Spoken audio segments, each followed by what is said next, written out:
Bien, chiques, acá estoy de vuelta, video número 4, debería ser el video número 3, pero si vienen de ver el video 2 y el 3, ya saben por qué es el 4 y no el 3. Les pido por favor que si no vienen de ver los videos anteriores, como les digo siempre al inicio de cada video, vayan a ver los videos anteriores por dos razones. En primer lugar, por esto que les digo siempre de que yo, a medida que avanzo en la tanda de videos de cada unidad o de cada tema, voy utilizando los conceptos que fui explicando sin necesidad de volverlos a explicar porque ya lo hice. Y además, en este caso en particular, porque de alguna manera organicé o sistematicé el contenido de estos videos a partir de cómo pensé la división de los temas en las consignas del trabajo práctico. Con lo cual, un poco la idea de estos videos, que sé que tardé un montón en subírselos, es ir guiándolos o guiándoles, orientándoles en el orden o la sistematización de los contenidos para poder resolver las actividades del trabajo práctico, ¿sí? No es que les estoy diciendo tienen que responder esto, pero les estoy ordenando los temas del material de lectura para que ustedes tengan mejor acceso o más facilidad para ir elaborando las respuestas de las consignas. Bien, en el video anterior intenté hacer un breve recorrido histórico por las otras dos etapas, las otras dos grandes etapas en las que podemos organizar las distintas formas del Estado en la historia. Sí, en el video número 2 había hablado del Estado antiguo, en el video número 3 hablé del Estado medieval y el Estado moderno, y además les dije que la primera forma que va a adquirir, o la primera caracterización o la primera forma que va a adquirir el Estado moderno, siempre desde la mirada de Europa y la mirada occidental, es el Estado absolutista o el Estado absoluto o la monarquía absoluta. Esto va a ser así hasta la característica o el Estado moderno característico va a ser la monarquía absoluta hasta más o menos la Revolución Francesa. Los ingleses ya igual en el siglo XVII, entre el siglo XVI y XVII, atraviesan todo un proceso de reforma en la que el parlamentarismo cobra otra importancia, pero el Estado moderno va a dejar de tener la forma de monarquía absoluta en la mayor parte de Europa y por ende eso se va a trasladar a las transformaciones de las colonias en América a partir del estallido de la Revolución Francesa y de la Revolución Norteamericana, la revolución que dio la independencia de Estados Unidos. Antes de avanzar en lo que es el Estado liberal, que es el que surge de este proceso de doble transformación entre lo sociopolítico promovido por la Revolución Francesa y lo socioeconómico promovido por la Revolución Industrial, voy a detenerme en presentar a los tres pensadores que de alguna manera escriben en siglos distintos, ¿sí? Porque escriben entre el siglo XVI y el siglo XVIII, que intentan explicar, ¿sí? Que no son los únicos, pero son los que tomamos en esta unidad, que intentan explicar el fundamento del Estado, es decir, por qué la sociedad se organiza o las sociedades se organizan bajo la forma del Estado, y en algún punto también lo que van a buscar es justificar o fundamentar o argumentar a favor de una u otra forma de Estado en términos del Estado moderno, ¿sí? Obviamente estos tres pensadores no es que están hablando de, bueno, sí, el Estado moderno es, para ellos el Estado moderno es el Estado, ¿sí? Moderno le decimos nosotros a partir de hacer esta conceptualización en etapas en las cuales separamos las distintas formas de Estado en la historia. Estos tres pensadores son Thomas Hobbes, ¿sí? Que vivió, perdón que tengo que mirar el machete, pero no me acuerdo los años exactos, entre 1588 y 1679, es decir, escribió en el siglo XVII. John Locke, que vivió entre 1632 y 1704, también escribió en el siglo XVII, y Jean-Jacques Rousseau, mi francés es peor que mi inglés, que vivió entre 1712 y 1778. Estuvo a esto de vivir la Revolución Francesa, que es en parte consecuencia de las ideas que él proponía, ¿sí? Thomas Hobbes y John Locke son ingleses y Jean-Jacques Rousseau es francés. Locke y Rousseau pertenecen al movimiento de la Ilustración, pertenecen a lo que es culturalmente, y esto lo deben haber visto en historia, si no me equivoco, en tercero se ve, a el movimiento del pensamiento ilustrado en Europa, que buscaba poner el acento de la explicación del mundo en el uso de la razón. Es decir, el movimiento ilustrado tomaba la imagen de la iluminación divina, ¿sí?, como metáfora, pero en vez de hablar de la iluminación divina, explica que el hombre adquiere esa luz a través del conocimiento que obtiene mediante el uso de la razón. Locke y Rousseau, en dos momentos históricos distintos, pues fíjense que Locke escribe, las repito, en el siglo XVII y Rousseau en el siglo XVIII, son exponentes de ese pensamiento ilustrado que busca analizar los fenómenos de la realidad, en este caso la realidad sociopolítica, a través del uso de la razón. Hobbes también va a ser exponente del pensamiento racional, pero como Hobbes intenta justificar el absolutismo, no va a formar parte de este pensamiento ilustrado, ¿sí? Y acá, antes de meterme particularmente con las diferencias de pensamiento de cada uno de estos autores, les voy a mencionan una serie de cuestiones que tienen en común y que justamente hace que los pensemos agrupados como tales y que separemos a Marx, que es el otro pensador del que hablamos en esta unidad, aparte. Y además porque, bueno, Marx escribe post-Revolución Francesa, ¿no? Marx es la mirada del siglo XIX. Bien, Hobbes, Locke y Rousseau se preguntaron en su momento, voy a tratar de ser lo más didáctica posible para que se entienda, se preguntaron en su momento acerca de el funcionamiento de la organización política con la forma del Estado. O sea, se preguntaron, ¿qué es el Estado? ¿Qué características tiene? ¿Por qué existe? ¿Por qué las personas, ¿sí? ¿Por qué? Y esto es fundamental, porque los individuos en el vocabulario de aquel entonces, se organizan como Estado, ¿sí? Porque además, sobre todo en el caso de Hobbes y de Locke, hay una mirada profundamente individual de los fenómenos sociales. O sea, para Hobbes y para Locke, la raíz de la existencia de las comunidades es el individuo. Lo que importa es el individuo, ¿sí? Rousseau tiene una mirada un poco más colectiva. Si bien el individuo tiene un rol protagónico en su pensamiento, para Hobbes y para Locke el individuo es la raíz de las cosas, ¿sí? Bien, estos tres autores estos tres pensadores, estos tres filósofos están buscando explicar, volver inteligible el fenómeno de la organización social bajo la forma de Estado, intentando pensar cómo justificamos que la sociedad esté organizada de esta manera, o sea, cómo nos lo explicamos a nosotros mismos y a su vez de sugerir desde el punto de vista de la filosofía de cada uno de ellos cuál sería la forma ideal o correcta de organización de ese Estado.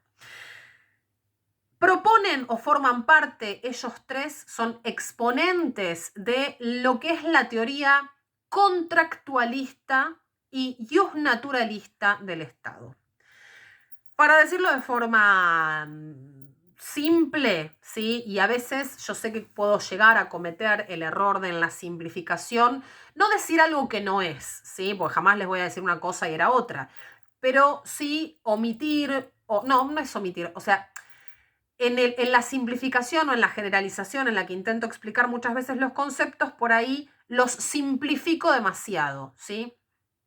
Lo importante es que ustedes tengan la base del concepto para poder saber cómo ese concepto se aplica y a partir de eso, bueno, cuestionarse un poco más, ¿sí? Ahora, si hay alguna de las cuestiones que estoy explicando que o les genera curiosidad o no la terminan de entender o quieren saber más al respecto, me preguntan. Y si además alguna o alguno de ustedes es leíde en estos temas y quiere confrontar con mi explicación, también por supuesto está abierta esa posibilidad, a que en mi simplificación yo esté justamente siendo demasiado generalista, ¿sí? O sea, generalizando demasiado y que por ahí ustedes quieran profundizar o problematizar sobre algún aspecto que parece que lo estoy simplificando demasiado y ustedes quieren que lo desarrollemos o profundicemos más. Ya sea por curiosidad o porque realmente ustedes conocen en profundidad el concepto o la idea que estoy explicando y quieren que la trabajemos. Bueno, hecha esta aclaración, vuelvo a Hobbes, Locke y Rousseau. Estos tres pensadores, sí, que tienen varias diferencias entre sí, igualmente tienen un montón de cuestiones en común. En primer lugar, esto que les acabo de decir, ¿no? Son tres pensadores, tres filósofos que en el proceso de consolidación del Estado moderno quieren justamente pensar, bueno, ¿qué es el Estado? ¿Cómo funciona? ¿Por qué la sociedad se organiza de esta manera? ¿Qué rol juega la voluntad individual y la existencia colectiva en el marco de la organización de los estados, etcétera, etcétera, etcétera? Los tres tienen, además, a pesar de sus profundas diferencias, una cuestión de base, que es que los tres reconocen, al ser parte de esto que les dije, ¿no? O sea, los tres son parte de los pensadores que podemos agrupar en el conjunto de pensadores naturalistas y contractualistas. Los tres, ¿por qué? ¿Qué quiere decir esto? Contractualista viene de contrato o de pacto, y naturalista quiere decir que reconocen un estado de naturaleza de las cosas, ¿sí? Hay algo que es previo a la organización social en el marco de los estados. Hay un estado de naturaleza que es previo a la organización de la vida en comunidades y por ende la organización política del Estado. Cómo se transiciona, cómo se pasa de ese estado de naturaleza previo, de esa realidad de los individuos viviendo en naturaleza sin estar organizados en comunidades políticas, a través de un pacto o contrato que de forma más o menos consensuada y voluntaria establecen los hombres entre sí. Estoy, fíjense, hablando desde el neutro en masculino y estoy hablando desde los hombres porque en la filosofía de estos tres autores claramente no había espacio para pensar en el rol que la mujer podía llegar a tener en la conformación de comunidades políticas, ¿sí? Voy a poner un poquito en suspenso mi decisión epistemológica y pedagógica de hablar el lenguaje inclusivo, porque digamos, hablar del pensamiento de Locke, Hobbes o Rousseau en inclusivo es un poco quitarle el peso de la mirada patriarcal que tenían estas lecturas, estas corrientes filosóficas, estos pensamientos, mirada patriarcal que es propia de la época. No estoy diciendo que Hobbes, Locke y Rousseau eran unos machirulos, ¿sí? O sea, estoy simplemente diciendo que en el pensamiento de estos tres autores, las mujeres no ocupaban un rol protagónico, ¿sí? Ni las mujeres ni cualquier otra forma de género de las que hablamos en la actualidad. Por eso pongo en suspenso por un momento en este video el uso del lenguaje inclusivo, porque me parece que es como un poco deformar la teoría o el pensamiento de estos tres autores. Lo mismo voy a hacer con el caso de Marx cuando me toque hablar de él. Bien, volviendo a Hobbes, Locke y Rousseau. Los tres tienen en común que consideran la existencia, o tenían en común que consideraban la existencia de un estado de naturaleza de los hombres previo a la conformación de comunidades políticas y la organización del Estado. ¿Cómo se salía de ese estado de naturaleza? ¿Cómo los individuos pasaban a formar parte de una comunidad, de un colectivo, primero social, después político? A través de la conformación voluntaria o más o menos voluntaria de pactos, de acuerdos de asociación colectiva, ¿sí? El eje está puesto entonces en la mirada de que el estado de naturaleza de las personas es individual, ¿sí? Se reconoce por ahí en términos de lo individual, hay pensadores del naturalismo, del contractualismo, que reconocen mayor o menor protagonismo a la familia como núcleo de los individuos, pero lo que sostienen estos tres pensadores es que la raíz de la naturaleza del hombre es individual, ¿sí? Que a lo sumo existirá como significativo para ese individuo el núcleo familiar, pero lo colectivo, lo social, es producto de la decisión de romper con ese estado de naturaleza y establecer pactos, acuerdos, contratos de asociación. El para qué o el por qué va a cambiar según qué autor o qué filósofo o qué pensador estemos analizando, ¿sí? Esa es una de las cuestiones que van a tener que los va a diferenciar entre sí. Si se escuchan ladridos de fondo son mis perros, pido disculpas, porque deduzco que se van a escuchar. Bien, estoy mirando el machete a ver si no me olvido de nada más. No, eso. Ah, bien, una cosa. Este estado de naturaleza en el cual la raíz de la existencia es el individuo es por ende un estado apolítico, ¿sí? Al no existir lo colectivo, al no existir la vida en la comunidad, no existe la política. Bien, entonces repasemos. Estos tres autores tienen en común que reconocen un estado de existencia previo a la vida en comunidad para los individuos. Hay un estado de naturaleza, como si fuera, como el estado de animalidad, ¿sí? No lo dicen de esa manera, lo estoy planteando yo en estos términos para que se entienda. El estado de animalidad, el estado natural de las personas es el estado individual en el cual no existe la comunidad o la sociedad, por ende no existe lo político, ¿sí? Que según cada uno de estos pensadores, ese estado de naturaleza va a tener X características distintas y en algún momento de la evolución del individuo, las personas deciden por medio de un pacto o contrato, por eso hablamos de naturalismo y contractualismo, deciden asociarse para vivir en una comunidad que a partir de entonces va a dar también lugar y origen a la política, ¿sí? Estas son las, digamos, características en comunes del pensamiento de estos tres filósofos y que además son pensadores que están buscando explicar la existencia de la organización de la vida en sociedad, la existencia de la organización de la vida política por fuera de la explicación mítico-religiosa, ¿sí? Hobbes va a utilizar la simbología del Leviatán, que es un personaje mítico religioso, pero están buscando explicar eso en el marco de lo terrenal. Es como que llega un determinado momento en el que Dios o lo divino o lo espiritual ya no sirven como explicación o respuesta a todo.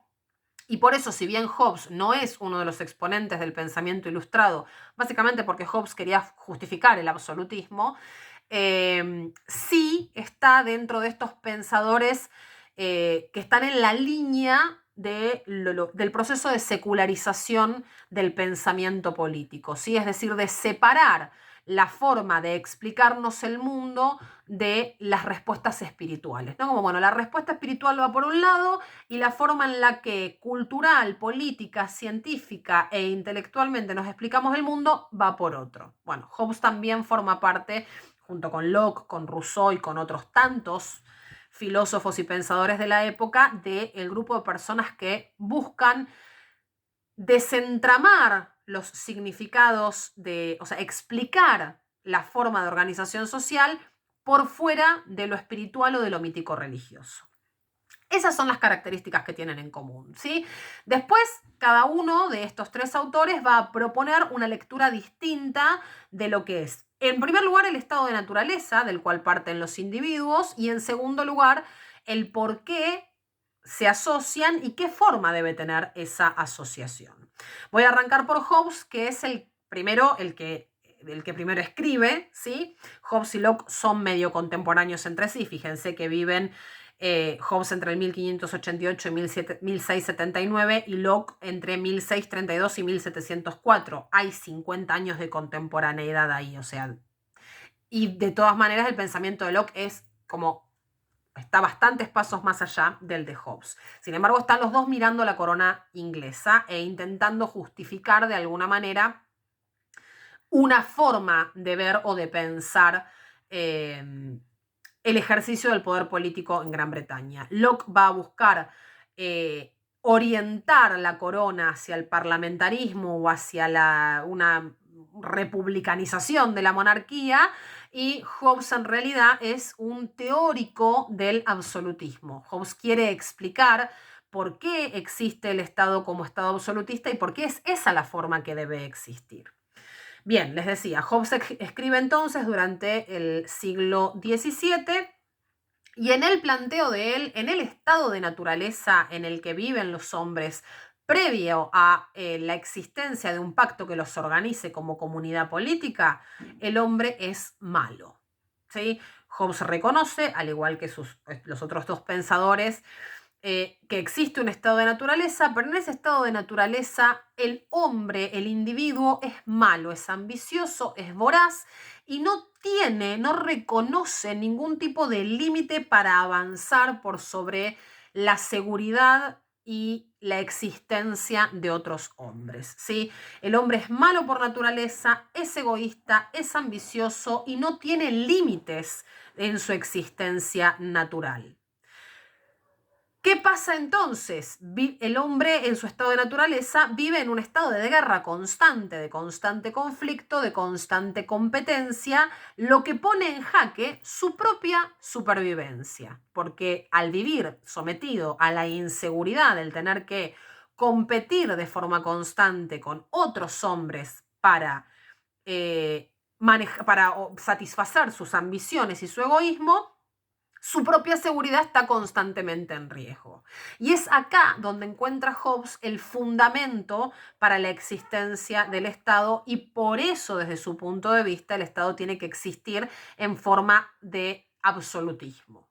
Para Hobbes, este mismo impulso de maldad pura, de egoísmo, de ambición constante de los hombres que pone en peligro su propia existencia es lo que los lleva a decidir crear una autoridad superior a ellos que ponga límites a esa tendencia constante a avanzar sobre los otros. O sea, como los hombres se reconocen mediante el uso de la razón como voraces, por decirlo de alguna manera exagerada para que se entienda el concepto, como se reconocen a sí mismos como un peligro para su propia subsistencia porque no logran controlar sus ambiciones y compiten constantemente entre sí y están en estado de guerra constante, deciden crear una autoridad mayor, una autoridad superior a cada uno de los individuos para que le ponga límites a esa ambición y evite el estado de guerra y de conflicto constante. Hay una voluntad por parte de los individuos de decir, bueno, colectivamente vamos a crear algo que esté por encima nuestro y que nos obligue a respetar una autoridad para que no vivamos en guerra constante, ¿sí? Ese estado se va a transformar en, o sea, él usa la metáfora simbólica del leviatán, ¿no? De una especie de monstruo todopoderoso que va a regir la vida de los individuos para que no atenten contra sí mismos y no peligren su propia subsistencia. Para Hobbes, los individuos están dispuestos a renunciar a sus libertades individuales en función de su seguridad. El Estado es producto de un acuerdo más o menos consensuado entre los hombres para evitar la destrucción, para garantizar seguridad. Por eso Hobbes plantea que para garantizar justamente la seguridad de forma concreta a estos individuos que se asocian y se deshacen de su poder y sus libertades individuales para otorgárselas a esta autoridad mayor, el poder tiene que ser absoluto, indivisible e irrevocable. Absoluto quiere decir que no puede haber otra instancia de poder superior a esa, porque entonces volvemos a la lógica de la competencia, ¿sí? Volvemos a la posibilidad de la destrucción, volvemos a la situación de guerra constante. No puede ser irrevocable porque se atenta contra la idea de que no hay nada superior. ¿Cómo le vamos a revocar, ¿sí?, a la persona a la que le dimos el poder para que nos proteja? ¿Cómo se lo sacamos? ¿Sí? Y es indivisible porque si se fragmenta, si se divide, se debilita, ¿sí? Por eso Hobbes es teórico del absolutismo, porque defiende que el poder esté en manos de una sola persona, en este caso el rey, en el caso de la monarquía absoluta, que no puedan la sociedad sacarle el poder al rey, porque entonces de vuelta se puede correr el peligro de entrar en ese estado de naturaleza y de guerra constante, y no se lo puede dividir, porque si vos dividís ese poder, pierde la característica de ser absoluta. ¿Sí?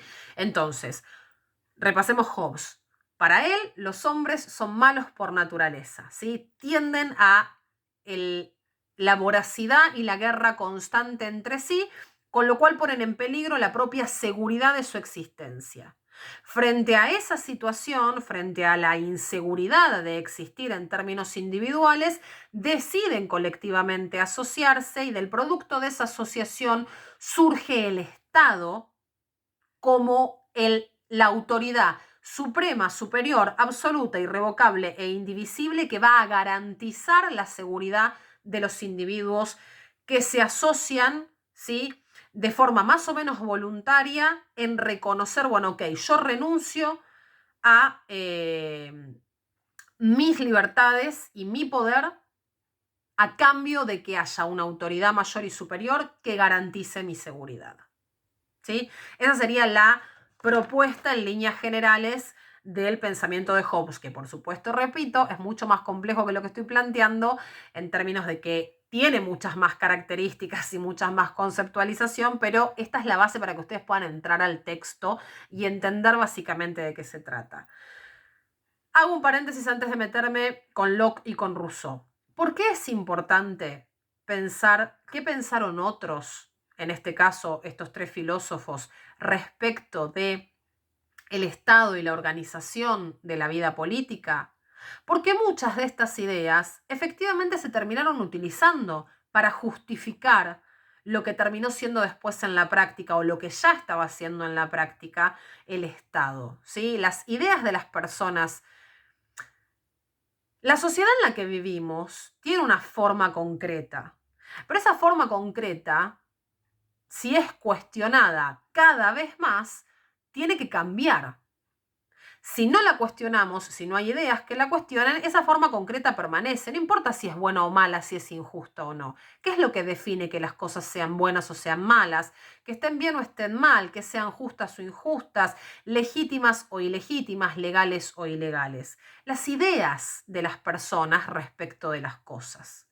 Entonces, es importante entender el pensamiento o las ideas de otras personas, en este caso de tres filósofos que escribieron hace siglos, porque en las ideas de estas personas y en el caso particular de estos tres filósofos están representadas las ideas de personas que o bien querían justificar una determinada realidad o bien querían transformarla, ¿sí? Las ideas son importantes, pensar es importante, porque si no pensamos, si no tenemos ideas a favor o en contra de las cosas, simplemente las aceptamos como son. Y aceptar las cosas como son no siempre tiene que ver con que creemos que estén bien, es que simplemente son así y no nos tomamos el trabajo de cuestionárnoslas. ¿Por qué hago este paréntesis? Porque puede parecer un sinsentido que estemos hoy, 2020, en medio de una pandemia, pensando en qué pensaba Hobbes, qué pensaba Locke, qué pensaba Rousseau respecto del Estado. Y a mí particularmente no me parece un sinsentido, porque intentar entrarle al pensamiento de otra persona es entonces entender que hay ideas que buscaron justificar algo o que buscaron discutir con algo. Y por ende, si hubo en ese momento, hace 500 años atrás, bueno, tanto como 500 no, ahí flasheé la matemática, perdón. Si hubo hace tanto tiempo atrás, tantos siglos atrás, personas que estaban intentando analizar la realidad para pensarla y explicarla, sin toda la tecnología que tenemos nosotros ahora para hacer exactamente lo mismo, imagínense la responsabilidad que tenemos nosotros de entonces cuestionarnos el hoy, ¿no? Digo, si Locke, sin tener la posibilidad de acceder a Wikipedia para ver cómo funcionaba el gobierno en otra parte del mundo, se tomó el trabajo de pensar cuál sería la mejor forma para el gobierno y el Estado inglés, ¿por qué nosotros no estamos haciendo el ejercicio de pensar lo mismo? Bueno, disquisición de vuelta filosófico-epistemológica para justificar el por qué les estoy hablando de Hobbes, Locke y Rousseau en medio de una pandemia. Bien, voy a tratar de ser sintética para que me quede dentro de este video con las ideas de Locke y de Rousseau. Si algo no se entiende porque lo resumo demasiado, porfa me consultan. ¿Sí? Tengan en cuenta que Seguramente si estuviésemos en clase yo a esto le dedicaría mucho más tiempo, le podría dar mucha más rosca, pero en las condiciones en las que estamos prefiero presentarles las ideas y que después ustedes las aborden desde la lectura y en todo caso, por supuesto, como siempre si hay algo que no se entiende, tienen el WhatsApp, el Classroom, los encuentros virtuales que estamos teniendo para consultar al respecto. Locke está de acuerdo con Hobbes en que los hombres existen en un estado de naturaleza previo a la comunidad, pero no está de acuerdo con Hobbes en el hecho de que sean malos por naturaleza. Y eso lo tiene en común con Rousseau. Para Locke y para Rousseau, los hombres son buenos por naturaleza. Tienen una tendencia a los actos de bondad. Sería divino y ahí se terminaría la necesidad, ahí se terminaría la teoría contractualista si no fuera porque tanto Locke como Rousseau reconocen que hay situaciones que llevan a la necesariedad de asociarse, de vivir en comunidad para las personas, para establecer los límites de la convivencia o para establecer la búsqueda del bien común como lo plantea Rousseau. ¿Por qué si somos buenos por naturaleza necesitaríamos asociarnos? Es la pregunta entonces, si pensamos en el pensamiento de Locke o de Rousseau. En el caso de Locke, ¿sí? Él reconoce que al no existir en ese estado de naturaleza ninguna autoridad que de alguna manera regule cuáles son los límites, por ejemplo, para la apropiación de bienes o cuáles son los límites para las relaciones entre las personas, es posible que existan conflictos. Es posible que dentro de una forma, dentro de la bondad de los individuos, de los seres humanos, igual existan diferencias y esas diferencias deriven necesariamente en conflictos. Entonces, es cuando surge la posibilidad del conflicto que los individuos, los hombres, deciden voluntariamente salir de ese estado individualista de naturaleza para acordar, ¿sí? Para pactar una asociación colectiva. Y en ese sentido, Locke plantea una novedad que no plantea Hobbes y que es muy interesante en términos de lo que fue después la constitución de lo que fue después el pensamiento republicano. Para Locke hay un doble pacto o un doble contrato. El primero de los pactos es el que hace que justamente los hombres decidan salir de su estado de individualismo natural y asociarse como comunidad. Como, bueno, ok, listo, no somos más solo individuos, ahora somos una sociedad. Ese es el primer pacto, el pacto de asociación. El segundo pacto o contrato para Locke es el que da origen o el que forma el Estado. Una vez que estos individuos deciden asociarse, deciden formar parte de una misma comunidad para evitar el conflicto, van a crear entonces también mediante un pacto o acuerdo las autoridades que vayan a ordenar y a regular esa vida en comunidad, las autoridades políticas, es decir, el Estado. Y con ese segundo pacto o ese segundo acuerdo o ese segundo contrato van entonces a otorgarle a estas autoridades, a este Estado que crean, el poder, la soberanía, ¿sí? Acá aparece el concepto de soberanía, para que ejerzan las funciones de gobierno. Y esto es profundamente revolucionario en el pensamiento de ese entonces porque quiere decir que si algo empieza a funcionar mal en ese estado que los hombres crean para que regule la vida en sociedad, se puede disolver el Estado. Hay algo que se llama principio de retroversión de la soberanía. El poder puede volver a la comunidad social para que se diseñe una nueva forma de autoridad política que regule la vida de esa comunidad social. Esto es importantísimo porque en el punto de vista, en la visión de Locke, ¿sí? La comunidad puede seguir existiendo aunque cambie el gobierno, aunque cambie el Estado. La sociedad, ese primer pacto, no se disuelve por la desaparición del Estado. Y esto es muy importante porque en el pensamiento teórico del absolutismo, si se disolvía el Estado, si se terminaba la monarquía absoluta, se terminaba la sociedad sobre la que esa monarquía gobernaba, ¿sí? Locke en realidad está pensando en una sociedad en la cual exista división de poderes y en la cual el Parlamento, que sería nuestro Congreso en la actualidad, tenga más poder que los reyes.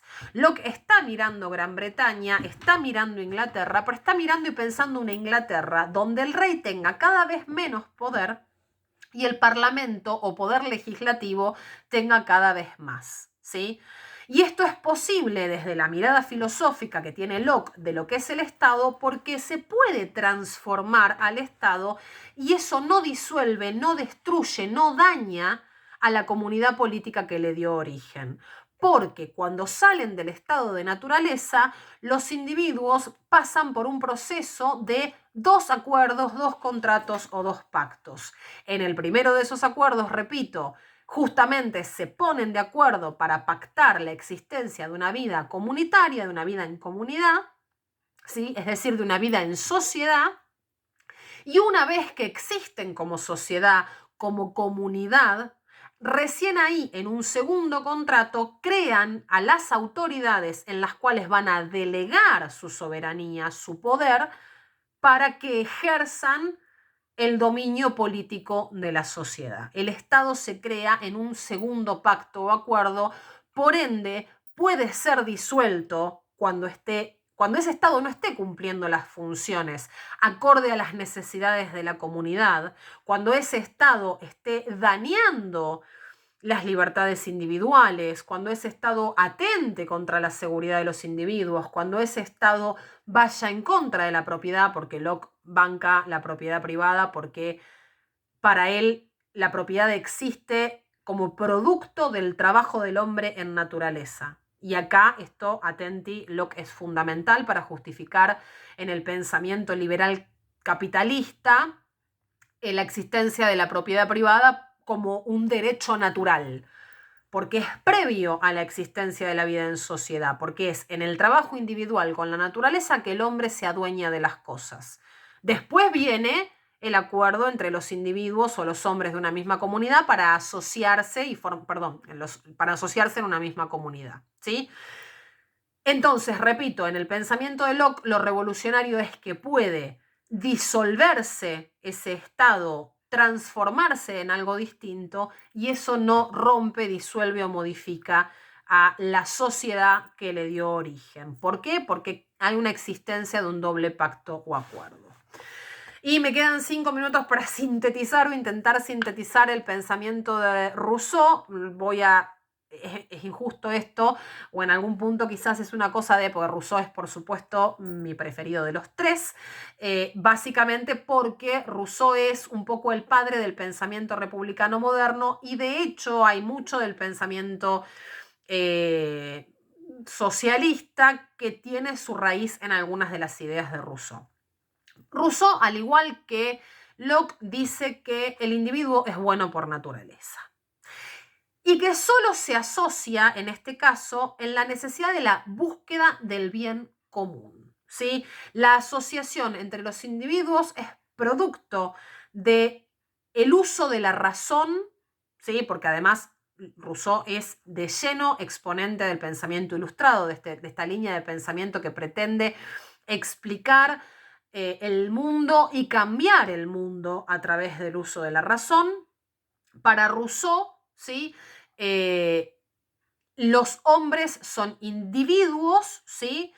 Y son individuos, o sea, y la naturaleza, el estado de naturaleza de los hombres es individual, es la bondad, pero en medio de ese individualismo y de ese ejercicio de la bondad, la existencia dentro de la naturaleza de la posibilidad de apropiarse de algo erosiona esa bondad, ¿sí? Hay una, no sé bien cómo es la traducción literal, pero hay una frase de Rousseau muy conocida que es la propiedad privada existe porque hubo un hombre que dijo esto es mío y otro lo suficientemente estúpido como para creerlo.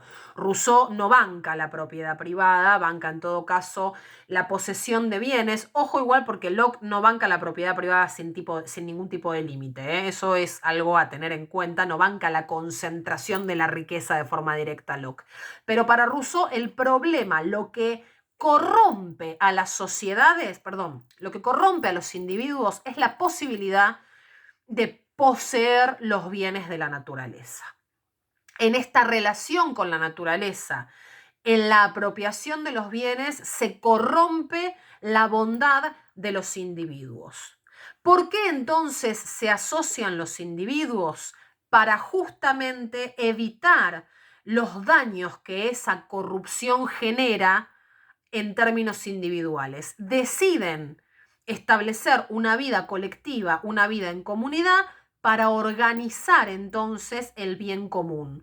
Un bien común que sea equilibrado, igualitario para todos los individuos que formen esa comunidad. ¿Sí? Rousseau también reconoce que el origen de la existencia humana es individualista, que el estado de naturaleza de los hombres es el individualismo, en el cual gozan de la paz y de la libertad y que además, por definición, los hombres son buenos.